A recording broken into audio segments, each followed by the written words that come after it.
how do you figure out what a movie is really trying to say? Sure, you can Google it or watch one of those explained videos, but what I like to do whenever possible is to go through a director's filmography, because doing so usually reveals a pattern of techniques the director uses to communicate their message.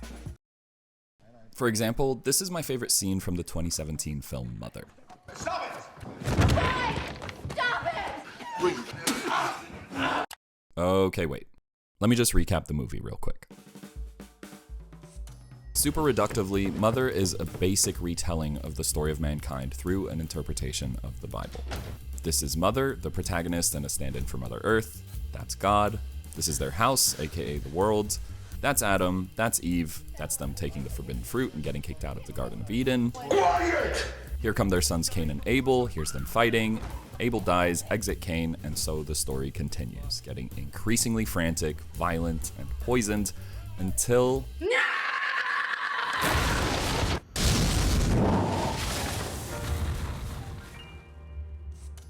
Okay, so back to the scene. At this point in the story, Cain has just arrived to the house uninvited and starts a fight with Abel over who the favorite son is.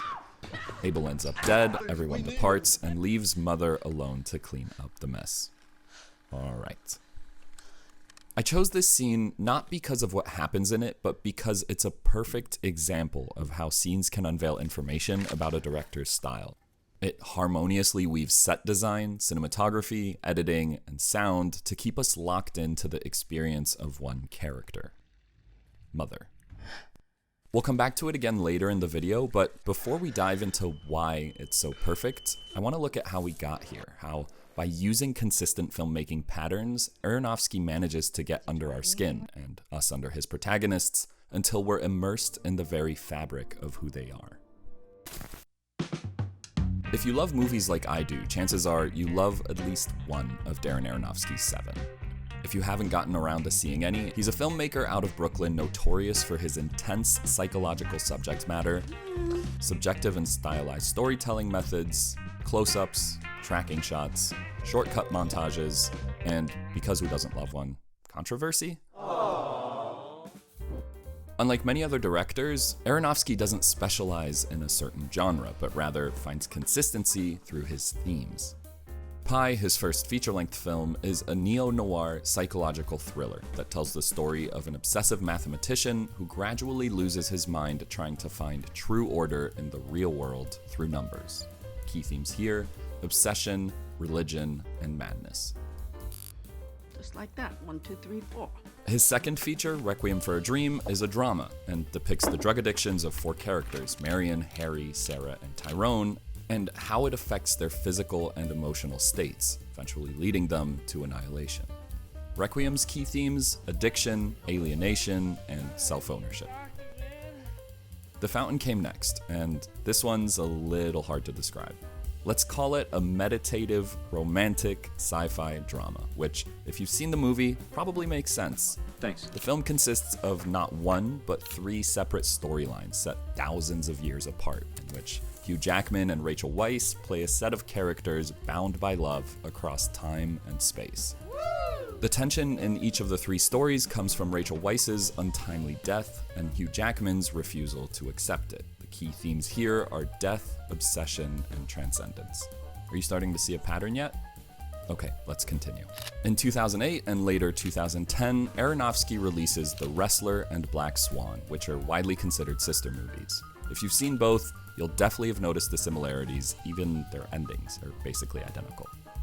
The one big difference between the two comes from their style. The Wrestler's documentary style was a perfect fit for the story of Randy the Ram Robinson, a past his prime wrestler who refuses to accept that his body isn't what it once was. The culmination of his lifestyle choices have left him with one thing, wrestling, and when he's told to stop, well, that doesn't go over well. Quit, man! Alright? Want some fucking cheese, lady? Black Swan is similar in that its protagonist Nina obsesses to be perfect, where Randy refuses to be less than that. Look how pink, so pretty. With Black Swan, Aronofsky goes back to his psychological thriller roots and follows Nina's descent into total madness as she is consumed by her performance. The themes in both of these films boil down to obsession, ambition, and parent-child relationships, but they're very different in their approach. I just mean as far as my career was concerned. What career? The one I gave up to have you. We'll skip over Mother since I just talked about it 2 minutes ago. Excuse me? And, oh yeah, Noah. We don't talk about Noah. If it isn't clear yet, Darren Aronofsky characters are pretty consistent thematically. They're obsessive, and they're willing to sacrifice themselves in order to reach their goals, something that, in almost all cases, ends up happening. As such, Aronofsky's films feel more like character studies enabled by a story rather than the other way around. But if you're going to build a movie that way, you have to nail the craft in order to get the audience to empathize with the protagonist. Otherwise, when the movie reaches its climax, you just don't really care what happens to them. So let's look at that. Let's look at how Aronofsky uses elements of mise en scène, editing, and sound to pull us into his character's subjectivity. Production design, to me, is the primordial building block when shooting a movie. It sets itself apart from other things like composition, lighting, or editing because it is objectively what we see. Everything that comes after contributes to subjectivity, or how we see, and thus emotion, narrative, storytelling, etc., but that can only be infused through a well-produced set. In Aronofsky movies, the production design always emanates from his central characters and relays information on their frame of mind and what's happening to them. In The Wrestler, Randy's world is constructed with the remnants of his past. It's run down and hollow. Hey man, I don't give a shit. I just want to wrestle. It's a place where everything is beaten down and broken, just like himself. It helps communicate what he's going through to the audience and heavily contrasts with his happy place, the ring, because what is wrestling but controlled chaos? In Black Swan, Nina's success in the ballet is completely dependent on how she appears, so it makes sense that mirrors become a central motif to carrying the movie's themes. They reflect Nina's irrational obsession with her role, as well as the oppressiveness of her mother. I can do it. He must have been by your side all night. Ugh, she's so creepy. My stomach's still in knots. Fine. Fine. Then it's garbage. I mean, come on! They also become a gateway from which Nina's madness extends into her real world, which works on multiple levels. First, for the narrative. How about I dance the Black Swan for you? And second, for the theme, as the movie tackles obsession and self-criticism, as well as those parental relationships.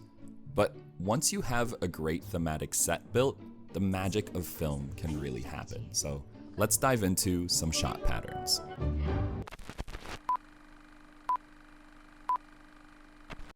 If your primary focus is character, then logically, the ambition is to capture their journey towards reaching, or failing to reach, their goals. To keep us focused on their focus, Aronofsky primarily uses two shot types: center frames and close-ups. In The Fountain, the cinematography is constructed to emphasize what's important in frame. The symmetry and simplicity of the image maintains its focus and purpose while being easy to understand. This way of presenting characters extends to what they desire. I can't think of any simpler way of saying that this character wants this thing than putting it right in front of us. When it comes to close-ups, Requiem for a Dream is probably the perfect fit. As the movie's characters are pushed and eventually overwhelmed by their addictions, Aronofsky overwhelms the audience with extreme close-ups. During the film's climax, for example, neither we nor the characters are granted relief from the chaos, extending that feeling of anxiety and discomfort well past the moment the credits roll. Oh, damn, yeah. Mother again creates that same kind of connection between audience and character by sustaining our point of view directly through hers, right down to the camera movements. Jittery handheld when she's distressed. Please don't leave me. Please don't leave me. Steady and composed when she's calm. And up close and personal when she's confused, a feeling that permeates the whole movie and extends to the audience. What are you doing? Both of these shot types do two things.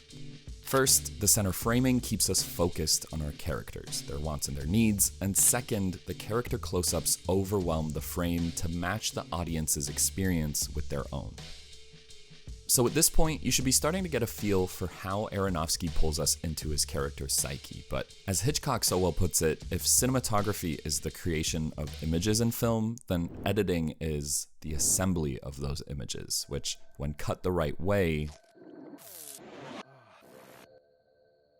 create an idea. To me, editing style is where Aronofsky shines the brightest. In all of the films I've seen, I've never felt as anxious nor as exhilarated as when watching Requiem for a Dream. Thanks, man.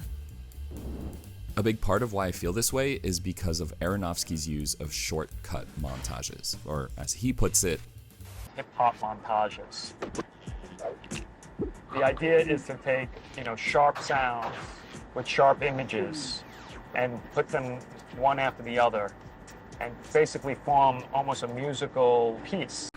In Pi, Max suffers from cluster headaches, which are, for lack of a better term, maybe the most painful thing a person can experience. I think most directors would go for a simple approach to showing this. Medication, banging on the head, maybe a couple of excruciated screams. He's got a headache. No, I don't. How about now? But Aronofsky captures their severity like this.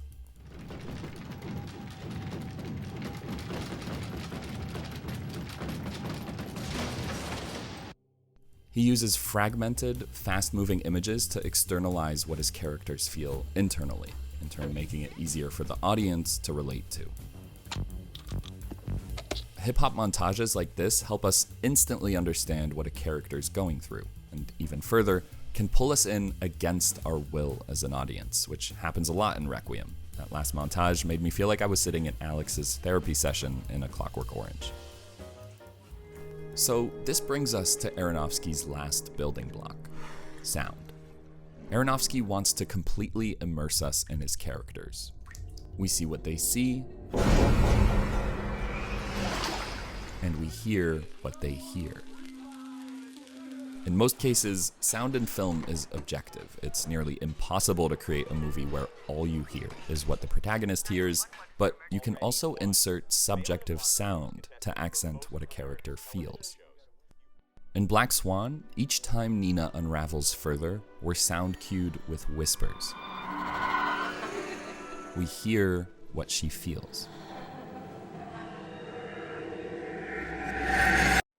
In The Wrestler, it isn't Randy's unraveling so much as his internal conversations that we hear, superimposed with his environment. Sound is the final thing that seals us into the psychological, emotional, and sensory subjectivity of Aronofsky characters. So let's quickly go back to that scene from Mother and watch it all come to life. No, Mom, Dad's dying and all he cares about is his damn money. Boys, stop it! The fight starts and we see it through Mother's point of view, always quickly cutting between what she sees and how she reacts.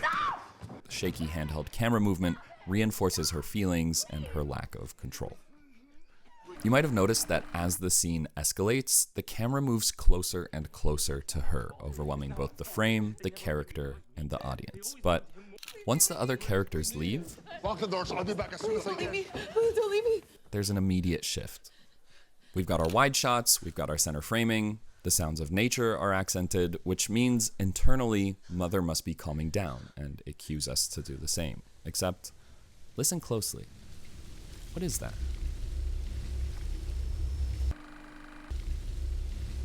Crackling embers. Something has changed, unsettling the balance that once was.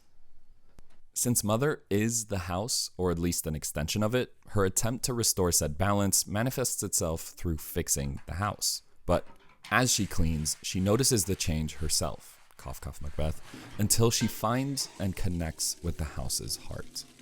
This, to me, is the most intimate moment of the movie, signified by the extreme close-up, surrealistic sound design, and abstract imagery.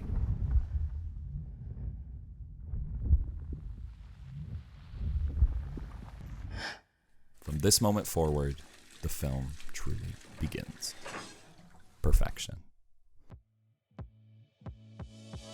Aronofsky's singular focus when making a movie is his protagonists. He crafts worlds that echo their feelings and uses consistent and thematic cinematography to help us understand the stakes of their journey. He uses simple yet effective editing to make us feel what they feel, and subjective sound to push their reality into ours. It all works together to create something truly unique, something that stays with you. Because if Aronofsky has found a way for a piece of his audience to inhabit his characters, then maybe a piece of them also stays with us. Hey guys, thanks for watching. I'll keep this short since this is one of my longer videos, maybe the longest, but thank you for sticking through to the end. Yes, I did put myself through watching every Aronofsky film before making this, and let me tell you, I don't advise anyone to do repeat viewings of Requiem for a Dream. It's so good, but I am totally fine with never watching it again. Next videos coming out will be on new movies, definitely looking to do The Whale and Glass Onion when those release, so excited to see those, so keep an eye out for those soon. That being said, that's it from me, so I'll see you next time.